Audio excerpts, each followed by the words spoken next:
Magandang araw mga kasabong. Ito naman muli si Laban Sabongero. So kung makita niyo rito, mayroon tayong board, no? Sa mga bloodlines, gameness, power at saka sa cutting nila. So sa mga American Cockers po, mayroon po silang mga libro nakatali doon kung ano yung bloodlines. Yun yung indikasyon kung ano yung gameness nila at saka yung sa power and din sa cutting. So para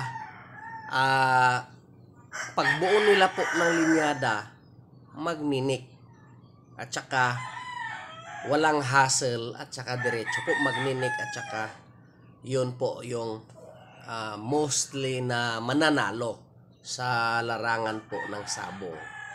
So galing po ito dahil nga nag-atin-atin tayo ng seminar, so nakuha ko yung idea din ng iba na ganito pala yung paghalo nila sa kanilang bloodlines para magiging magninik at saka mananalo sa larangan ng sabong.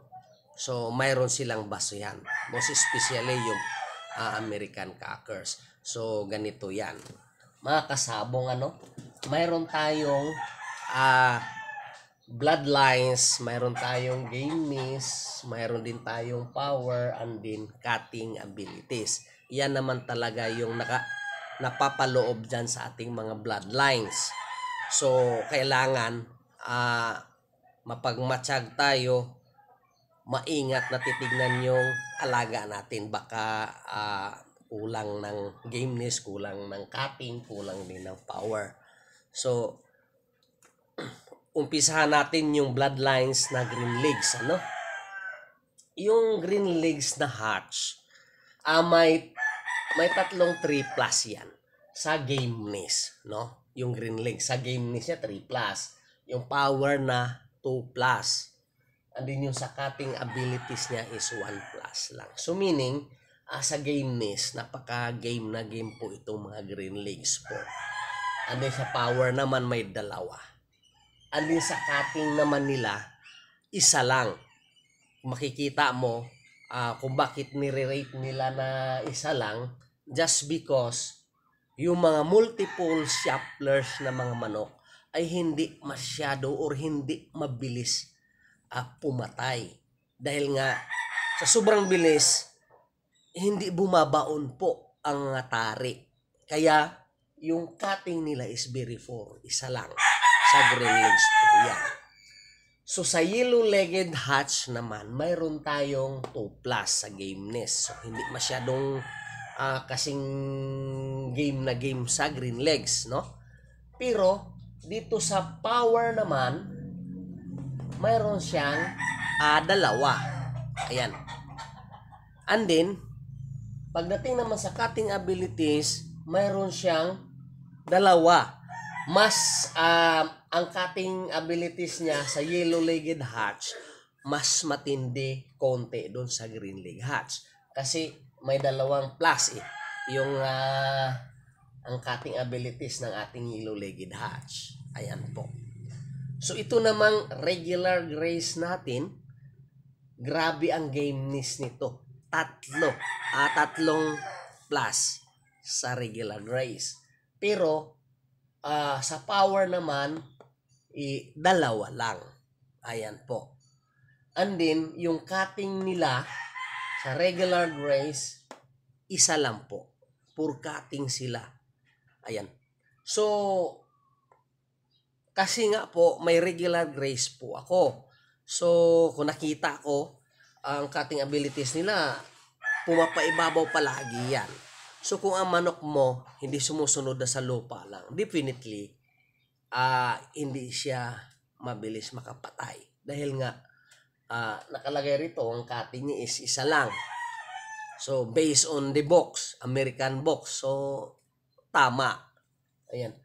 So punta tayo sa Kelso and din sa Claret, So ang gameness po ng Kelso at saka Claret is may 2, 2+. Ayan. So ang power nila 1 lang. Hindi gaanong power po ang Kelso and din Daklar. Isa lang ang power. And din ang cutting abilities nila is dalawa. So maganda ang cutting nila. Ayan. So sa Butcher naman, and din sa Lemon, ang gameness nila is 2+. Ayan, 2+. And din,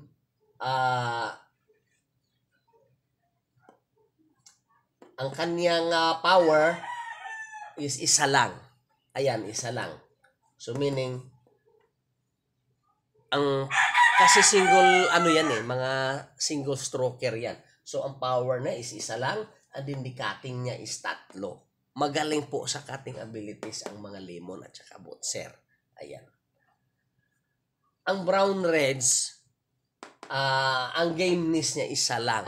Kung makita mo, pagka pure Brown Red talaga, ang gameness niya, minsan tumatakbo pa pagka pure. Pero, ang power naman niya, ang lakas naman niya is 3. Superior po ang lakas. And then, sa cutting niya is 2+. So, dito sa gameness siya, medyo hindi maganda sa Brown Reds yan. Sa Roundheads naman, mga kasabong, mayroon siyang tinatawag na 2+. Yan, sa Roundheads yan. Ang gameness niya. And din, ang power naman sa Roundheads is 1+ lang. Hindi masyadong power ang mga Roundheads po. And then, ang cutting abilities niya is 2+. In according po sa books yan. Ang White Hackles naman, napaka-game po ang mga White Hackles. Hindi ka matatakot pagka sa basaan kasi game na game yan sila. 3+ po ang mga White Hackles. Ayan. And then, ang power naman nila is isa lang. So, hindi masyadong superior sa power dahil isa lang. Ito yung mga White Hackles. And din sa cutting niya is 2+. Ayan, 2. 2+. So maganda-ganda ang cutting. Dito tayo sa power ang Mga kasabong, bilang isang magsasabong, kailangan natin na ma-note yung mga bloodlines. Ito po yung basihan kung bakit gumagawa po sila ng mga sari-sarili nilang crosses na nagninik, no? Dahil kung nakikita ninyo po, lahat po ng bloodlines ay kulang po. Minsan, maganda ang gameness, wala namang power. Minsan, maganda ang gameness tsaka power, wala naman silang cutting. So, ganun po, no? Hindi po special ang isang bloodlines kung hindi mo siya i-cross. Kaya, ang puro o pure, mas pang materialis. Mas maganda yung crosses. Lalo na pagka nagninik po yung manok at saka nakikita natin na talagang superior siya. Ayan po. So kung makikita natin, marami tayong mga big time breeders dyan na yung manok nila ay talagang nagninik. So yun na lang yung anuhin natin. Kumbaga i-copy na lang natin para hindi tayo But of course, ito yung basihan natin na yung ating manok po, bloodlines sa ating manok, mayroon siyang gameness, mayroon siyang power, mayroon siyang cutting abilities. Diyan po nila tinitingnan para paghalo nila, magninik ang manok. Nandoon yung gusto nila na laro. Dahil iba-iba po tayo ng kagustuhan po. Ayan.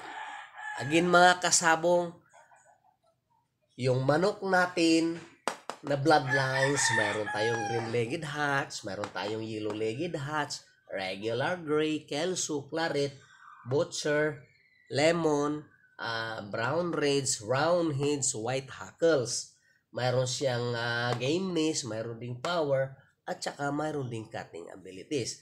So, mayroon siyang tinatawag na nire-rate nila yan para at least makita nila at pagkuha nila sa isang bloodlines, pag pinaris nila, definitely mayroon ka ng instinct na yun ang lalabas na complete fighter. Again mga kasabong, inanyayahan ko po kayo na mag-like, share, and subscribe sa ating channel, si Laban Sabongero, para at least mabigyan ko kayo ng mga tips, ideas, and karunungan po tungkol sa sabong. Lalong-lalo na ngayon na wala akong ginagawa, so punta lang tayo ng training center. Gawa ng even though na may alam ka na sa sabong, pero may mga lumalabas ngayon na mga bago. So, maraming salamat po sa inyo.